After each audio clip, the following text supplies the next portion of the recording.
Pennsylvania Democrats fume over redistricting court case. Please subscribe to White House Politics to get the latest reliable news and updates.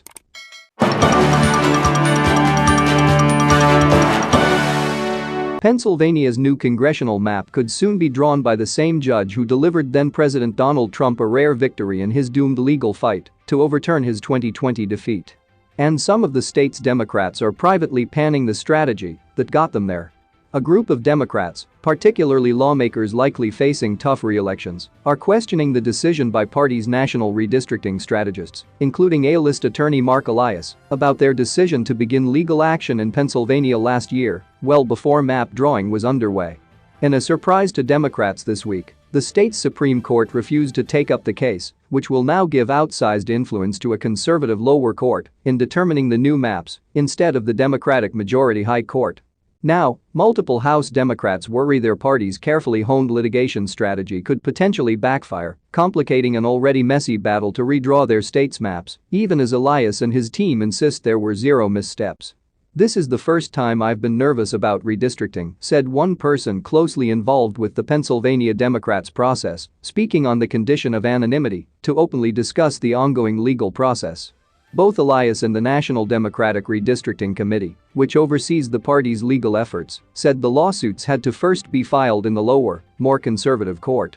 But the tension between the state and national players over complex legal questions underscores how anxieties are running high in a state that's key to Democrats' fading hopes of keeping the House majority. "It was going in the Commonwealth Court either way," Elias said, strongly defending the strategy. "I don't know where their disconnect is. We're all in procedural back and forth with these courts," added Kelly Ward Burton, the president of the NDRC, whose affiliate is involved with the lawsuit. "The challenge had to start in the lower Commonwealth Court," she said. "And I think there is still potential to get to the state Supreme Court, so I wouldn't say we're worried yet." The state legislature and governor are almost certain to blow past the unofficial January 24 deadline set by Pennsylvania's election officials, leaving the conservative lower court in charge of selecting the map. But Elias pointed to another date, the end of last month, citing a state official's statements that in order to open the candidate filing period in February on time, the map needed to pass the legislature by the end of the year. Anxious Democrats say the national group's strategy could, at the very least, cost precious time and energy ahead of the midterms because they involved the lower conservative court. At worst, they say it could threaten several key incumbents and result in Republicans assuming a large majority of the state's congressional districts. Most of the state's congressional delegation, which met Thursday night for a briefing on the latest developments, is unwilling to comment on the record until the map is finalized. But privately, Democrats are exasperated this week after the state's highest court declined to intervene in the map drawing, dashing hopes that they could avoid a contentious lower court battle.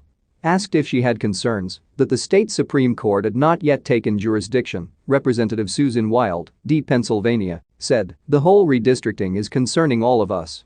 But Wild and others declined to comment on the map or litigation until it was final. The redistricting fight has been so consuming that several House members, including Representatives Chrissy Houlihan, D. Pennsylvania, and Madeline Dean, D. Pennsylvania, raised the issue with Obama-era Attorney General Eric Holder, who now chairs the party's redistricting committee. Houlihan and Dean pressed Holder during an unrelated call hosted by the New Democrat coalition this week, according to multiple people familiar with the remarks. Adding insult, Commonwealth Court Judge Patricia McCullough has taken up the case. McCullough is perhaps best known for handing Trump a brief legal victory in November 2020 when she ordered state officials to pause the certification process for the election results. That was later overturned by the state Supreme Court. However, the NDRC often files preemptive suits to get courts ready to get involved ahead of potential standoffs in states with divided government, such as Pennsylvania, Wisconsin, and Minnesota. To wait to ask the court for help only after deadlines are already blown could rush the line drawing process, and it's possible that they could attempt to appeal directly to the state Supreme Court, only to be told to go back down to the Commonwealth. Not all Democrats are predicting the worst, noting that the state's High Court is still likely to intervene if the lower court selects or produces a map the state Supreme Court would reject as unfair. But it's raising tensions among an already jittery Democratic delegation, since the state is already losing a seat this year, and the delay in the delivery of the census data has put them in an even deeper time crunch. The judicial standoff stems from Pennsylvania's divided government. Democratic Governor Tom Wolf has veto power over any bill passed by the state's GOP-controlled legislature. The map was always likely to be decided in court, but some Democrats hoped it could go directly to the state's liberal-leaning Supreme Court.